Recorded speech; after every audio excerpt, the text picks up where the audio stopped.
आज हम सीखने वाले हैं तत्व के नाम और उसके संकेत, संकेत के साथ परमाणु संख्या।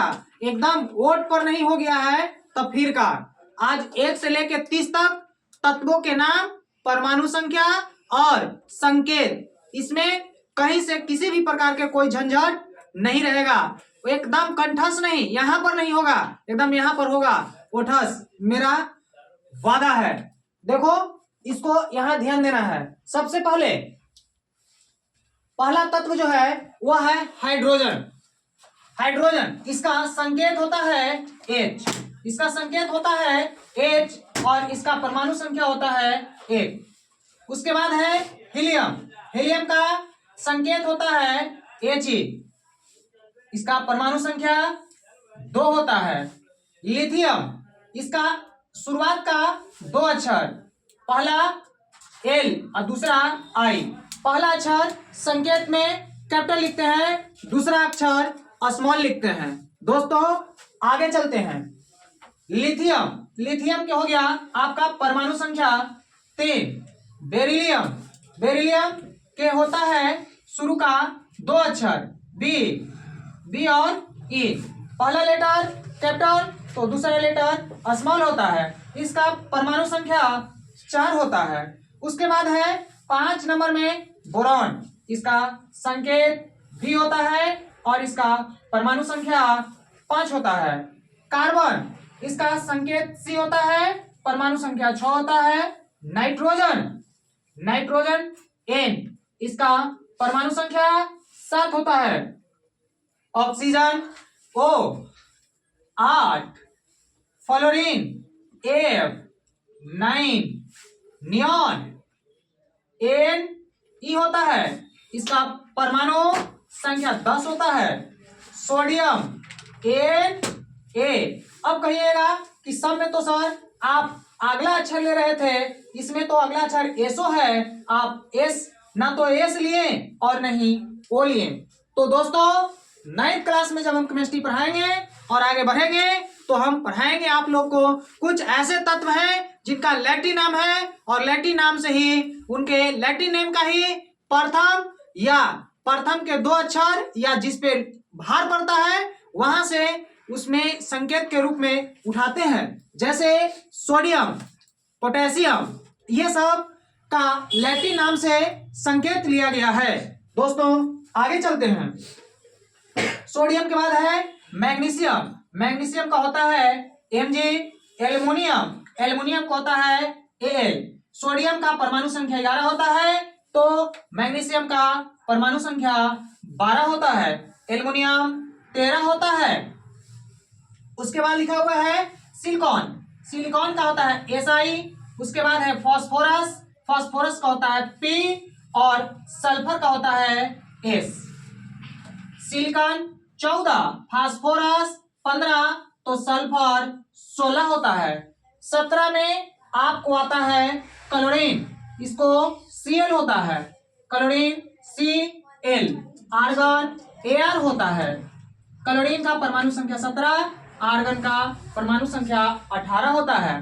पोटेशियम, पोटेशियम का K होता है, यानी पोटेशियम का लैटिन नेम कैलियम होता है और कैलियम का पहला लेटर K होता है, इसलिए K लिया गया। यहाँ 19 हो गया। उसके बाद है कैल्शियम। कैल्शियम का C होता है, इसका 20 हो गया परमाणु संख्या। Scandium Sc 21। टाइटेनियम का होता है Ti 22। वेनेडियम का होता है V 23। उसके बाद है क्रोमियम। क्रोमियम का होता है Cr 24। क्रोमियम के बाद है मैंगनीज Mn 25। 26 में होता है लोहा, जिसको बोलते हैं आयरन। लोहा का होता है Fe। इसका हो गया 26। क्वार्ट्ज Co होता है, इसका होता है 27। निकेल Ni, इसका परमाणु संख्या 28 होता है। कॉपर Cu, इसका 29 होता है। तो जिंक का परमाणु संख्या, जिंक का संकेत जो है Zn होता है, इसका परमाणु संख्या 30 होता है। दोस्तों हम तो यहां तक पहुंच गए 30 तक, लेकिन अब याद कैसे करें?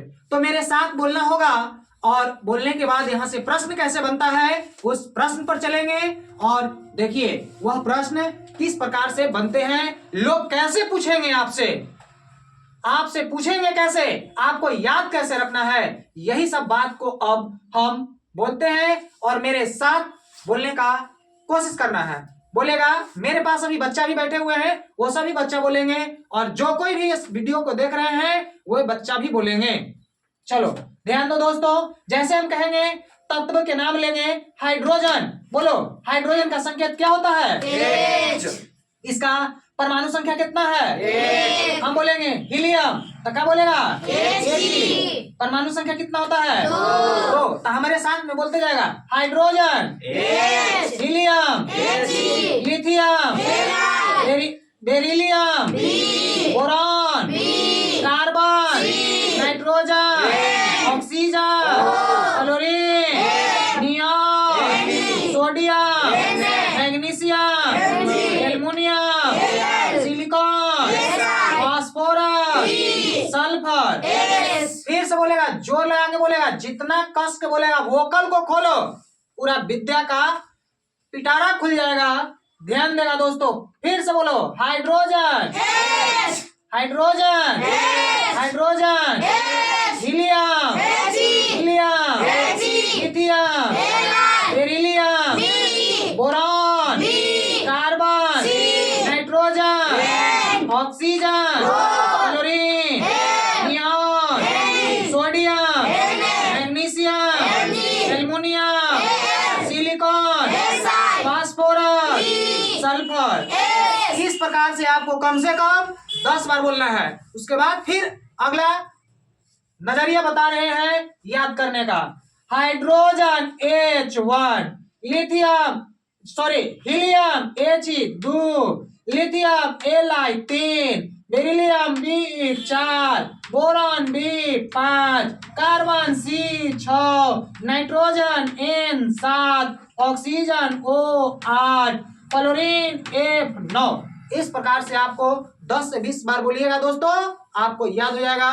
मेरे साथ बोलिए, हम बोलवा रहे हैं। चलो बोलेगा, हाइड्रोजन H1, बोलो, Helium He2, Lithium Li3, Beryllium B4, Boron B5, Carbon C6, Nitrogen N7, Oxygen O8, Chlorine F9, Neon N10, Sodium N11, Magnesium N12, Aluminium N13, Silicon Si14, Phosphorus C15, Sulfur S16, Chlorine CN17, Argon A18, Potassium K19, Calcium C18, Ascanium SC21, Titanium D21, Vanadium D8, Chromium Cr24, Manganese M96, Iron M56, Cobalt CO27, Nickel A28, Copper Cu29, Zinc Zn30, Bromine Br32, Krypton Br33, Silicon A40, Lead Iodine I triple, Gold Palladium Mercury Ag80, Lead Bb80। चलो ध्यान देना है, मेरे साथ फिर से बोलना है, क्विक फास्ट बोलो। Hydrogen, helium, lithium, beryllium, boron, carbon, nitrogen, oxygen, chlorine, neon, sodium, magnesium, aluminium, silicon, phosphorus, sulphur, chlorine, argon, potassium, calcium, scandium, titanium, vanadium, chromium, manganese, iron, दूसरा नाम है लोहा। Cobalt, cobalt, nickel, nickel, copper, copper, तांबा, तांबा, zinc, zinc, इसका कहते हैं जस्ता। जस्ता, उसके बाद है bromine, bromine, krypton, krypton, silver, silver, tin, tin, iodine, iodine, gold, gold, mercury, mercury, lead. Lead. यहाँ पर जो दिया गया है, यहाँ से एकदम एक क्वेश्चन हर वर्ष 10th क्लास में बनता है। एक है ब्रोमीन, एक है ब्रोमीन। तो ब्रोमीन अधातु है। ब्रोमीन अधातु होते हुए भी कमरे के ताप पर द्रव अवस्था में पाया जाता है। ब्रोमीन जो है कमरे के ताप पर किस अवस्था में पाया जाता है? द्रव अवस्था में पाया जाता है। तो मरकरी, पारा, ये भी कमरे के ताप पर द्रव अवस्था में पाए जाते हैं, लेकिन ये क्या है? धातु है। उसके बाद टीन, टीन को याद रखना है। सिल्वर, यह विद्युत का सबसे अच्छा चालक तार है। 10 क्लास में यहां से 1 नंबर ना बने तो हमको बोल सकता है, हर वर्ष बनता है। क्रिप्टॉन, यह अक्रिय गैस है, इसको निष्क्रिय गैस भी कहते हैं। दोस्तों, इसको वर्ग 18 के तत्व कहते हैं। इसको समूह 0 का भी तत्व माना गया है। इसको नवजात भी बोलते हैं। यह लेड, शीशा, यह धातु होते हुए, सब धातु विद्युत के सुचालक होते हैं, लेकिन शीशा धातु होते हुए विद्युत के कुचालक होते हैं। लेकिन दोस्तों, यहां से सुचालक और कुचालक की बात हो रही है, तो एक बात को भी ध्यान में रखना है, ग्रेफाइट अधातु होते हुए भी विद्युत के सुचालक होते हैं और ग्रेफाइट षष्ठकोणीय होते हैं। लेकिन आइए दोस्तों, आपसे पूछा जाएगा कि सबसे कठोर पदार्थ कौन है, तो बताना होगा हीरा, और वह हीरा त्रिकोणीय होता है, जबकि ग्रेफाइट षष्ठकोणीय होता है। दोस्तों, ये हीरा और ग्रेफाइट जो है कार्बन के 2 अपरूप हैं। तो आपसे पूछ सकते हैं कि कार्बन के 2 अपरूप कौन कौन है, तो आपको बोलना पड़ेगा कि कार्बन के 2 अपरूप हीरा और ग्रेफाइट हैं। हीरा षष्ठकोणीय है और यह सबसे कठोर पदार्थ है, जबकि ग्रेफाइट अधातु है, विद्युत के सुचालक है, और यह विद्युत के सुचालक है, और यह विद्युत के सुचालक है, और यह षष्ठकोणीय है, यह 6 कोणीय है। दोस्तों, यहां तक आपको समझ में बिल्कुल आ गया है। आप इसको रिवीजन करिए और याद करिए। Thank you. फिर मिलते हैं नेक्स्ट वीडियो में।